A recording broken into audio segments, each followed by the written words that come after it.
নমস্কাৰ সকলোকে অগ্নিনাথ শিৱমন্দিৰলৈ স্বাগতম। আজি মই আপোনালোকক আকৌ এটা ভিডিঅ' দিছোঁ।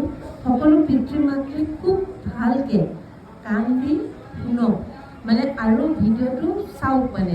মই ইয়ালৈ যেতিয়া কণ শিশুবিলাকক লৈ আহে, আমি শিশুক দেখিলে গম পাওঁ, দেখি আমি গম পাওঁৱেই যে চিধাই প্ৰথমে সুধোঁ যে আপোনাৰ সন্তানটিক মোবাইল দিছিলে।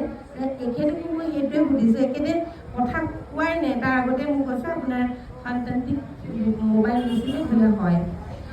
কথাটো হৈছে চব, এই ছোৱালীজনী একদম সুস্থ ছোৱালী। এই ছোৱালীজনীৰ একো বাই বৰ্ণ তেনেকুৱা ধৰণৰ সমস্যা নাই। যিটো অলপ অস্বাভাৱিক শিশু জন্ম হয়, তেনেধৰণৰ শিশু কিন্তু এই ছোৱালীজনী নহয়। তেওঁক অস্বাভাৱিক কৰা হ'ল মোবাইলে। মই এখেতসকলক পিতৃ মাতৃক ধন্য দিছোঁ, যিহেতু তেওঁ এই মোবাইলত ভিডিঅ'টো কৰিব দিছে। বহুতে টান পায়, কিন্তু মই আপোনালোকৰ ওচৰত কৃতজ্ঞ জনাইছোঁ আৰু বহুত ধন্যবাদ জনাইছোঁ। আৰু আপোনালোকে এই ভিডিঅ'টোৰ যোগেৰে আন 100 মানুহক সতৰ্ক কৰিবৰ কাৰণে মোক সুবিধাকণ দিয়াৰ বাবে। এই যে কথাখিনি কৈছোঁ, মন্দিৰ ভাগৰ কিবা উন্নতি কিবা নহয়, ৰাইজৰ উন্নতি, ৰাইজৰ ভাল হওক, আপোনাৰ শিশুটোৰ ভাল হওক, আৰু আপোনাৰ আশে পাশে ওচৰত থকা কণ শিশু যদি এই সমস্যাটো হৈছে, এই ভিডিঅ'টো দিয়ক আৰু বুজাওক। কথা এই ছোৱালীজনী একদম সুস্থ ছোৱালী। এই কিমান বয়সৰ পৰা দিছে? এতিয়া তাই 8 বছৰ চলি আছে। মোবাইল কিমান? মোবাইল তাই এয়া লকডাউনৰ সময়তে জন্মৰ পিছতে ক'ব বিচাৰোঁ। কওক আপুনি কওক। মই সকলো পিতৃ মাতৃকে জনাব বিচাৰোঁ, মোৰ ছোৱালীজনী যেনে পঢ়িব পৰা হৈছিলে তেতিয়া লকডাউনৰ সময় আছিলে।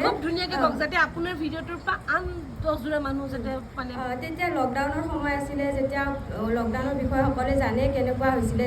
তেতিয়া সেই সময়তে মোবাইল চোৱা মোবাইল চাইছিলে তাই, আৰু আমিও তেনেকৈ ভবা নাছিলোঁ যে মোবাইল চালে এনেকুৱা হ'ব, বা এতিয়া তাইৰ অকণমান চলবলীয়া হৈছে, তাইক কথা ক'ব লাগে, সেইবোৰ ভবা নাছিলোঁ। প্ৰথম সন্তান, আমি বাহিৰত থাকোঁ, অসমৰ বাহিৰত, তো সেইবোৰ জনা নাছিলোঁ, কোনো ক'বলৈও ওচৰে পাঁজৰে নাছিলে ডাঙৰ। তো এতিয়া মই সকলোকে এইটোৱে জনাব বিচাৰোঁ যে মোবাইল আৰু টিভিৰ পৰা যাতে সন্তানক দূৰত ৰাখে। আপুনি ভুগিছে সেইখিনি হয় ন? মোৰ ছোৱালীয়ে মোৰ 5 বছৰত মোক মা বুলি মাতিছে। এতিয়া মোৰ ছোৱালী 8 বছৰ বয়স, তাই 5 বছৰত আমাক মা দেউতা বুলি মাতিছে। কওক আপোনাৰ মনৰ কথাখিনি, আপুনি কি ক'ব? এনেকুৱা শিশুৰ কাৰণে আপুনি কি ক'ব? মাক দেউতাকক আপুনি কি ক'ব? আপুনি কওকচোন, মনেৰে কওক ধুনীয়াকৈ। মই এইটোৱে ক'ব বিচাৰোঁ আপোনালোকক, যাতে মোবাইলৰ পৰা দূৰত ৰাখক। মই এই বাবাৰ ওচৰলৈ আহিছোঁ, এতিয়াও এই লাইনত ৰৈ পেলাই মই দেখিছোঁ বহুতে এনেকৈ লাইনত ৰৈ আছে, আৰু মাকবোৰে ল'ৰা ছোৱালীক মোবাইল দিছে হাতত। সেইটোৱে মোবাইল দি পেলাই হাতত লাইনত ৰৈছে, কিন্তু এইটো বহুত ভুল কথা। মোবাইল নিদিব আপোনালোকে, মোবাইলৰ পৰা একেবাৰে দূৰত ৰাখক। যেনেকৈ বাবাই এতিয়া মোৰ ছোৱালীজনীক মাতটো দিলে, তাই এতিয়া মোক মা বুলি মাতিছে, মই কিমান ভাল পাইছোঁ। গতিকে কাৰো সন্তান তেনেকুৱা হ'ব নালাগে। সকলো সন্তান সুস্থ থাকক, সকলো বেলেগৰ সন্তানো সকলো নিজৰে সন্তান, নিজৰ সন্তান। এতিয়া মোৰ ছোৱালীয়ে মাতে, মোৰ এতিয়া তাইৰ একো প্ৰব্লেম নাই, কেৱল তাই এঠাইত ৰ'ব নোৱাৰে। মই বুজাই দিছোঁ এই কথাখিনি। বহুত পুনৰ পৰা আপোনাক বহুত ধন্যবাদ এই সুযোগকণ মোক দিয়াৰ বাবে, যে মই ৰাইজলৈ এই বাৰ্তাটো পঠিয়াব পাৰিছোঁ। কথা কি হয়, মই আপোনালোকক কৈছোঁ, এই কথাখিনি মানিবলৈ চেষ্টা কৰক। প্ৰথম কথা, একদম মধ্যবিত্ত এটা পৰিয়ালৰ এখন ঘৰে ক'ৰবাত 2 টকামান পাইছে, বা নিজৰ চাকৰিৰ ক্ষেত্ৰতে হওক, প্ৰথমে মোবাইল এটা কিনিব 6,000 বা 7,000 টকা। যিনোকি যেনে পইচাটো গোটাই পেলাই সেই 6 বা 7,000 টকা দি পেলাই, তুমি অকণ মন কৰাব, 6 বা 7,000 টকা দি পেলাই 6 বা 7,000 টকা দি পেলাই এটা মোবাইল কিনিব। সেই 6 বা 7,000 টকা দি পেলাই মোবাইলটো কিনি নিদিয়াতকৈ যদি কেইটামান খেলনা দিয়ে, তেতিয়া বেছি ভাল হ'ব।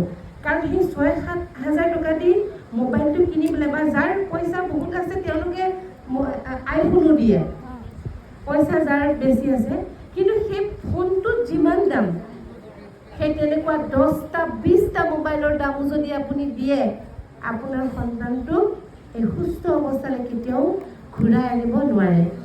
অলপ আগতে এগৰাকীক ক'লোঁ মই, মোবাইল কিয় দিছে? তেতিয়া ক'লে মই কি কৰিম, মোৰ মানুহজন ঘৰত নাথাকে, মই সন্তানটোক চাব লাগে, মই বাথৰুমত গ'লেও সন্তানটোক চাব লাগে, সেইকাৰণে মোবাইলটো মই হাতত দি যাওঁ। তেতিয়া মাক কাষত আছে, মই মাকক কৈছোঁ যে তোমাৰ মায়ে তোমাক কেনেকৈ ডাঙৰ কৰিছিলে আৰু আমি আমাৰ সন্তানক কেনেকৈ ডাঙৰ কৰিছিলোঁ। তেতিয়া জানো মোবাইল আছিলে? তেতিয়াতো মোবাইল নাই, হয় নহয়? মই কোৱা কথাবোৰ ভুল নুবুজিবা। মই মানে ইয়াত বিশ্বাস কৰক আপোনালোকে ভক্তসকলক 1 বা 2 ছেকেণ্ড দিওঁ, কিন্তু প্ৰতিগৰাকী ভক্তই ইমান আশাৰে আহে, মানে অকণমান মোক লগ কৰিব, ইমান আশা কৰে। মোৰ একদম মহাদেৱ আছে, মোৰ বহুত দুখ লাগিছে, মই মানুহজনে ইমান আশাৰে আহিছে, মই তেওঁক সময় দিব পৰা নাই। কিয় দিব পৰা নাই? ভক্তক মহাদেৱে ধেৰ আনিছে, গতিকে মই প্ৰত্যেক ভক্তকে মই নিৰ্মালিভাগ দিব লাগিব আশা কৰে, কিন্তু মোৰ উপায় নাই, মানে মই কথা ক'বলৈ মোৰ সময়টো নিমিলে। কিন্তু মই এনেধৰণৰ শিশুক যেতিয়া লৈ আহে, মই সদায় বুজাওঁ, মানে যেতিয়ালৈকে মোৰ বুজনিখিনি শেষ নহয় মই তেতিয়ালৈকে সময় দিওঁ। মানে মই যেন খালি বুজাই পঠিয়াম, মোক বেয়াও পাই চাগে কোনোবাই, মই এনেকৈ কথাখিনি কওঁ কাৰণে। তাৰপৰা মই কওঁ যে আপুনি ইয়াৰ পৰা গুচি যাব, আপোনাৰ মোক মনত থাকিব অগ্নিনাভ মন্দিৰ মই কোন হয়, কিন্তু মই আপোনাক এই লাইনটো পাৰ হোৱাৰ পিছত আৰু মোৰ আপোনাক মনত নাথাকে আৰু। কিন্তু মই সময়খিনি কাৰ কাৰণে দিছোঁ? আপোনাৰ কাৰণে দিছোঁ, আপোনাৰ সন্তানৰ কাৰণে দিছোঁ। গতিকে মই এই ভিডিঅ'টো আজি মই আকৌ কৈছোঁ আপোনালোকৰ চকুৰ সন্মুখত যদি কোনোবা শিশুৱে মোবাইল লোৱা দেখে, ভালকৈ বুজাই কওক আৰু মোবাইল ল'বলৈ মানা কৰক। আৰু আপোনাৰ নৱজাতকক বা আপোনাৰ যদি বৰ্তমানো দি আছে শিশুক মোবাইল, মই একদম বিনম্ৰ অনুৰোধ জনাইছোঁ, মোবাইল টোটেলি বন্ধ কৰক। কিন্তু এই মোবাইলৰ ব্যৱহাৰটো যদি চৰকাৰেও বন্ধ কৰি নিদিয়ে নহয়, আমাৰ সন্তানবিলাক যে কি হ'ব মই ভাবিলে বহুত আচৰিত লাগে। শেষ তাৰমানে যিটো আপুনি 1000 টকা, আপোনাৰ পইচাও যদি বহুত আছে, 1000 টকা যদি আপোনাৰ খৰচ কৰিব পাৰে, তথাপি কিন্তু এই অসুখটো সম্পূৰ্ণ ভাল কৰিব নোৱাৰে, থেৰাপি দিও ভাল কৰিব নোৱাৰে। আৰু থেৰাপি দিব পৰা ক্ষমতা কিন্তু সকলোৰে নাথাকে, কাৰণ পইচাই মেইন। এই মন্দিৰ ভাগত যাৰ বহুত পইচা আছে তেওঁ এই সমস্যাটো লৈ আহে, যাৰ পইচা নাই তেওঁ সমস্যাটো লৈ আহে, যাৰ একদম যেনে তেনে অকল আহাৰ মানে ভাড়াটোহে যোগাৰ কৰে তেওঁ আহে। গতিকে ইয়াত কিমান আহে, মই কিমান মানুহক পাওঁ সেইটোকে আপোনালোকে বুজক। কিন্তু ডাক্তৰৰ ওচৰত গ'লে 500 টকা ফিজ আপোনালোকৰ ল'বই, হয় না? গতিকে যাৰ সেই 500 টকা ফিজটো দিব পৰা ক্ষমতা আছে তেওঁলোক গ'ল, যাৰ দৰৱ খুৱাব পৰা ক্ষমতা আছে তেওঁলোক গ'ল, যাৰ দৰৱ খুৱাব পৰা ক্ষমতা নাই, শক্তি নাই, তেওঁলোকতো ইয়ালৈ আহিলে ন। গতিকে ইয়ালৈ কিমান মানুহ আহিছে আৰু মোৰ কিমান অভিজ্ঞতা হৈছে এই দিশটোত। গতিকে মই বিনম্ৰ অনুৰোধ জনাইছোঁ সকলোকে, আপোনালোকে মোবাইল তুলি নিদিব। আৰু মই চৰকাৰকো অনুৰোধ জনাইছোঁ, এই ব্যৱস্থাটো যদি চৰকাৰে কিবা কৰিব পাৰে কৰক, কাৰণ স্কুলবিলাকত এতিয়া মোবাইলটো একদম মানে বাধ্যবাধকতা হৈ গৈছে। পিতৃ মাতৃক যদি মই কওঁ, পিতৃ মাতৃয়ে কয় যে বাইদেউ কি কৰিব, আজিকালি স্কুলবিলাকতে মোবাইলটো দিয়ে, মানে ডিজিটেল হৈ গৈছে। তো আমি যেতিয়া পঢ়িছিলোঁ, আমাৰ ল'ৰা ছোৱালীক যেতিয়া পঢ়াইছিলোঁ, তেতিয়াতো মোবাইলৰ কথা নাছিলে, হয়নে? গতিকে চৰকাৰে এই ব্যৱস্থাটোৰ ওপৰত কিবা লওক, মানে ব্যৱস্থা লওক এই দিশটোৰ ওপৰত, যাতে কণ শিশুসকলক মোবাইল নিদিয়াকৈ যাতে শিক্ষা গ্ৰহণ কৰিব পৰা যায়। বিৰাট মাক কথা হৈছে, কণ শিশুক কেতিয়াও মোবাইল নিদিব। মই বিনম্ৰ অনুৰোধ জনাইছোঁ, যদি কোনোবা এনেকুৱা প্ৰাইভেট স্কুল আছে, আপোনালোকেও যদি মোবাইল দি শিশুক পঢ়ুৱাইছে, এনেকুৱা কৰকচোন আপোনালোকে, মোবাইল টোটেলি বন্ধ কৰি মোবাইল নিদিয়াকৈ স্কুলত শিক্ষাদান কৰাবলৈ। কাৰণ এইটো বহুত ডাঙৰ কথা হৈছে। মাক দেউতাকৰ সন্মুখত এটি সন্তান যেতিয়া এনেকুৱা হৈ গৈছে, এইটো মানে বহুত ডাঙৰ কথা। কি হ'ব এবাৰ ভাবকচোন, চবেই ভাবকচোন, প্ৰত্যেকে ভাবক, যদি আমাৰ সন্মুখত যদি এটি নৱজাতক শিশু যদি এনেকৈ ধ্বংস হৈ গৈছে, এনেকৈ নষ্ট হৈ গৈছে, এই কথাটো এবাৰ সকলোৱে ভাবকচোন, কিমান আমাৰ ক্ষতি, আমাৰ দেশখনৰ ক্ষতি, কিমান ক্ষতি হৈছে। এনেকুৱা এটা দুটা সন্তানটো নাহে। গতিকে চৰকাৰলৈ ময়ো বিনম্ৰ অনুৰোধ জনাইছোঁ, এই ব্যৱস্থাটোৰ ওপৰত আপোনালোকে চকু দিয়ক আৰু মোবাইল যাতে বন্ধ হয়, আৰু আপোনালোকৰ শিশুক একদম মোবাইল নিদিব।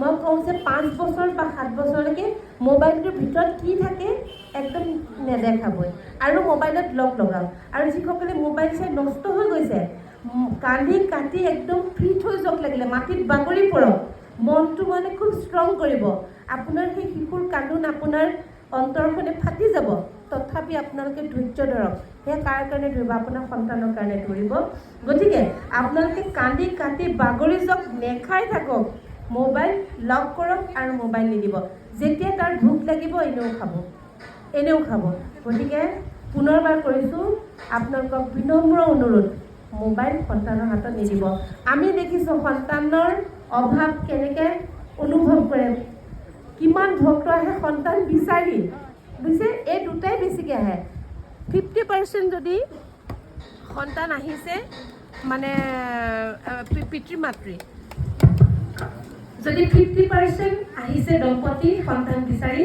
আৰু 50% দম্পতী আহিছে সেই সন্তানসকলৰ কথা নকয় মাত ফুটাবৰ কাৰণে বাকৰুদ্ধ সমস্যা দূৰ কৰিবৰ কাৰণে গতিকে মন কৰক আপোনালোকে সেই কথাকেইটা কথাষাৰ 50% সন্তান বিচাৰি আহিছে আৰু 50% সন্তান পোৱাৰ পিছতো তেওঁলোকে সুস্থ কৰি ৰাখিব পৰা নাই সন্তানটো মাত ফুটিবৰ কাৰণে ভগৱানৰ ওচৰত আশীষ বিচাৰি আহিছে গতিকে কথাষাৰ আপোনালোকে মন কৰিব আপোনালোকক আকৌ থাৰ্ড টাইম মই ধন্যবাদ দিছোঁ মানে ইমানেই ধন্যবাদ দিছোঁ মানে কি ক'ম যে মোক কিমান সুন্দৰকৈ এই ভিডিঅ'টো আপোনালোকে বনাবৰ কাৰণে সেই সুযোগ দিলে এইটো বাই বাই লাজৰ কথাও নহয় কিন্তু আপোনালোকে বহুত ডাঙৰ উপকাৰ কৰিলে সকলোৰে বাবে ধন্যবাদ আপোনাৰ সন্তানটো সুস্থ হওক দেই